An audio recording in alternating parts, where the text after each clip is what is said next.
भुदरगड तालुक्यातील खेडगे इथं गावठी बॉम्बच्या साहाय्यानं रानडुकराची हत्या केल्याप्रकरणी सरपंचासह 7 जणांना अटक करण्यात आली। या संशयित आरोपींच्या घरातून रानडुकराचं मांस ताब्यात घेण्यात आलं। भुदरगड तालुक्यातील खेडगे इथल्या एका शेतात सोमवारी रात्री गावठी बॉम्बच्या साहाय्यानं रानडुकराची हत्या करण्यात आल्याची माहिती गारगोटीमधील वनपरिक्षेत्र अधिकारी अविनाश तायनाक यांना मिळाली।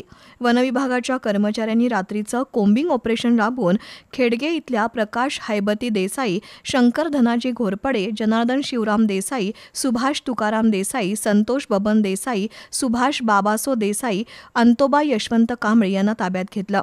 त्यांच्या घराची झडती घेतल्यावर रानडुकराचं मांस सापडलं। या सर्व आरोपींना गारगोटी न्यायालयानं 3 दिवसांची पोलीस कोठडी सुनावली आहे।